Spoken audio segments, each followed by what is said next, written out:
We hold these truths to be self-evident, that all men are created equal, that they are endowed by their Creator with certain unalienable rights, that among these are life, liberty, and the pursuit of happiness. That to secure these rights, governments are instituted among men, deriving their just powers from the consent of the governed. That whenever any form of government becomes destructive of these ends, it is the right of the people to alter or to abolish it, and to institute new government, laying its foundation on such principles and organizing its powers in such form as to them shall seem most likely to affect their safety and happiness. Prudence indeed will dictate that governments long established should not be changed for light and transient causes,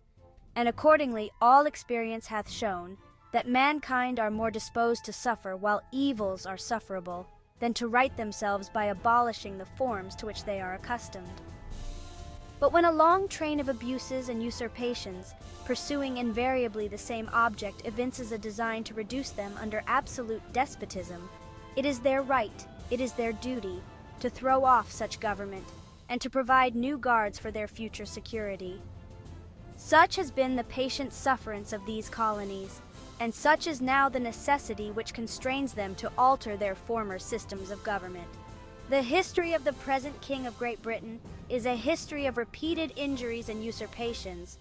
all having in direct object the establishment of an absolute tyranny over these states. To prove this, let facts be submitted to a candid world. He has refused his assent to laws, the most wholesome and necessary for the public good. He has forbidden his governors to pass laws of immediate and pressing importance, unless suspended in their operation till his assent should be obtained. And when so suspended, he has utterly neglected to attend to them. He has refused to pass other laws for the accommodation of large districts of people, unless those people would relinquish the right of representation in the legislature, a right inestimable to them and formidable to tyrants only. We, therefore, the representatives of the United States of America, in General Congress, assembled, appealing to the Supreme Judge of the world for the rectitude of our intentions, do, in the name and by authority of the good people of these colonies, solemnly publish and declare that these united colonies are, and of right ought to be, free and independent states, that they are absolved from all allegiance to the British Crown, and that all political connection between them and the state of Great Britain is and ought to be totally dissolved, and that as free and independent states they have full power to levy war, conclude peace, contract alliances, establish commerce, and to do all other acts and things which independent states may of right do.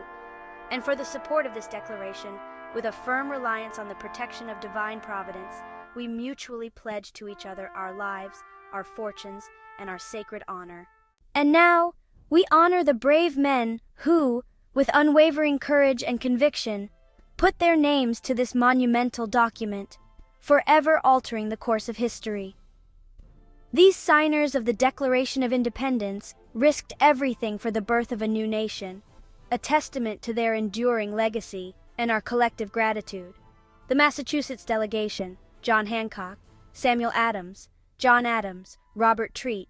Payne Elbridge; Jerry, the New Hampshire delegation, Josiah Bartlett, William Whipple, Matthew Thornton; the Rhode Island delegation, Stephen Hopkins, William Ellery; the Connecticut delegation, Roger Sherman, Samuel Huntington, William Williams, Oliver Wolcott; the New York delegation, William Floyd, Philip Livingston, Francis Lewis Morris; the New Jersey delegation, Richard Stockton, John Witherspoon, Francis Hopkinson, John Hart, Abraham Clark; the Pennsylvania delegation, Robert Morris, Benjamin Rush, Benjamin Franklin, John Morton, George Clymer, James Smith, George Taylor, James Wilson, George Ross; the Delaware delegation, Caesar Rodney George Redd, Thomas McKean; the Maryland delegation, Samuel Chase, William Paca Thomas Stone, Charles Carroll; the Virginia delegation, George Wythe, Richard Henry Lee; Thomas Jefferson, Benjamin Harrison, Thomas Nelson Jr., Francis Lightfoot, Lee Carter; Braxton; the North Carolina delegation, William Hooper, Joseph Hughes, John Penn; the South Carolina delegation, Edward Rutledge, Thomas Hayward Jr., Thomas Lynch Jr., Arthur Middleton; the Georgia delegation, Button, Gwinnett, Lyman Hall, George Walton;